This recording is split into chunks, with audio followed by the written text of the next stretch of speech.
Not the best way to go into the weekend, everything down on the stock market, but there are reasons for it, and we're going to go over those reasons in this video, and we're going to kind of go over all the stocks that we've been holding and talk about the prices and where we hope to see them go by, next week and talk about it. So before we do, we ask you guys hit that sub button. It's the best way to support the channel, keeps you guys up to date on all things stock market related news. Also, do me a favor, go down in the first comment of this video and even in the description, check out some of those links. If you guys are interested in any of that, you got Webull, you got the merchandise, and you got the Patreon down there. Check those out. If you guys are interested in any of them, they're all there. But let's go ahead and hop into it. So first things first, the reason everything in the market was down is because there was a president from the St. Louis Federal Reserve that came out and said that he believes that the central bank could lift the benchmarks for interest rates as early as late next year. So that is not a good thing. They're sitting right now, the interest rates are sitting anywhere between 0 and 0.25%. So it's not good when they want to raise those, and it's putting a pinch on the market, and we saw that today. So they had the 2-day meeting this week, and we knew that they were probably going to stick with the original plan of not raising rates until 2023. But pretty much the day after those meetings, they're like, we might do it on because the market recovered yesterday because after those meetings. So then they're like, we got to make this market come down a little bit. So we might have to increase them late 2022. Like the meetings are over. Why are we still talking about it? Like, exactly. It's ridiculous. Exactly. It just seems like nonsense. I can't stand it. This is what our government does here in the United States. If you guys are not from the States, just be glad you don't have to deal with our government because they're peachy. They're peachy. But let's go ahead and talk about the stocks. We're not going to get into the whole government talk because then it'd start, nope, not today, Satan. So let's go ahead and talk about it. First, let's start off the video with Nio. So let's go ahead and look at the stock, show you guys what it did on the day and where we see it going next week. So looking at the stock, so it did. I'm going to take this as a win, like you said yesterday. I'm taking it as a win because we hit $48 today. We hit $48. It didn't hold, but we hit it. So I'm going to take that as a victory, a big dub right there. Put it on the calendar over here. So we did it. It started off really hot. Everything was going fine. About later on, let's see here. What's today? Today is the 18th. So this was, this morning. So this morning it ran all the way up. Let me zoom in here. So it ran all the way up to $48.37. Past the $48 mark, but we clearly didn't hold it, and now we're sitting at about $46.59.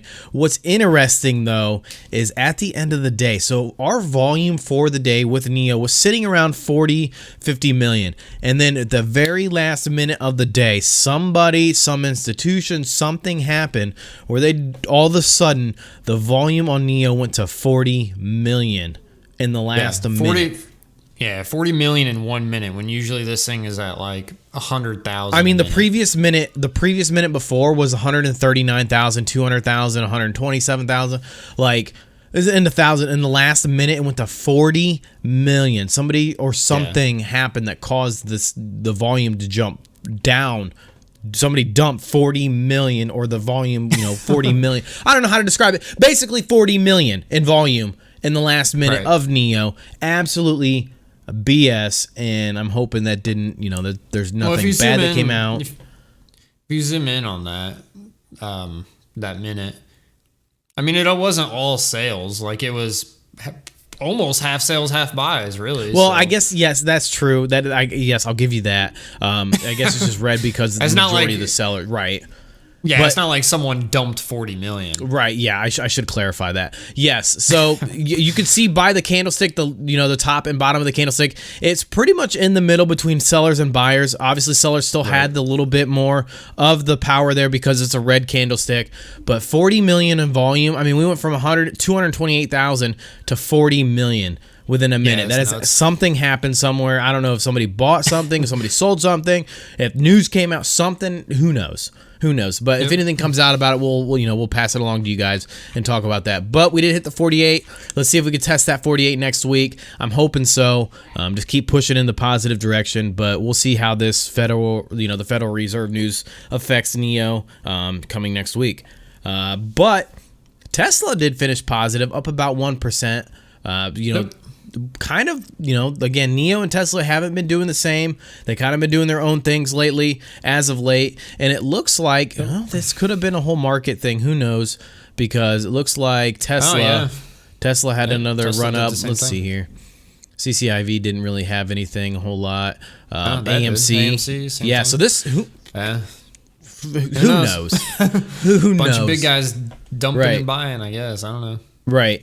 But Tesla sitting around $623 on the day. It ran all the way up to 628, so bouncing off that 600 mark. Hopefully Tesla can kind of start to recover from here as well. There's a lot of faith in Tesla, a lot of questionable things coming out of Tesla with Bitcoin, a lot of confusion, them canceling the Plaid Plus. Like they're doing a little bit better in China. You know, there's reports coming out of China. Their insurance rates or their insurance sales and stuff are going up.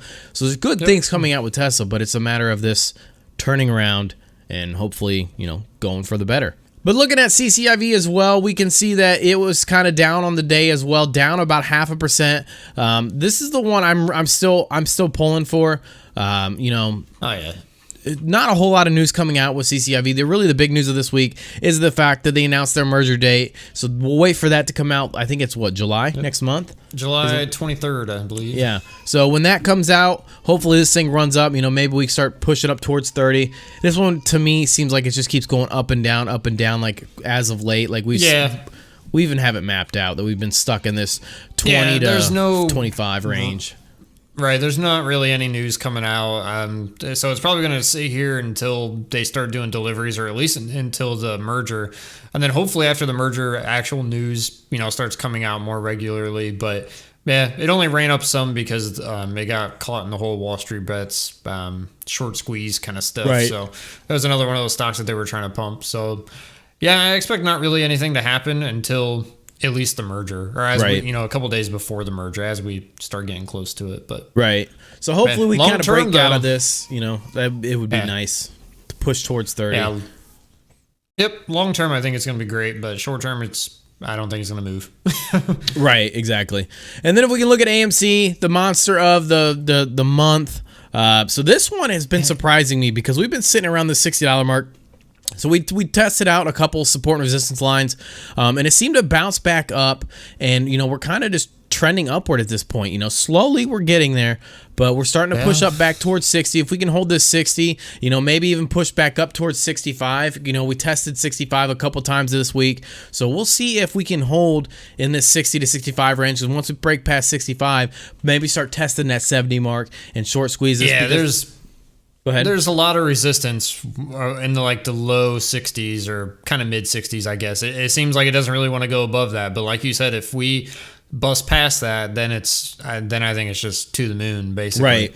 Right. It's just, you know, you can see it like 2 or 3 days. It just was bouncing off of it. Besides that one day where it was red, but exactly, we just got to get it above that. Right.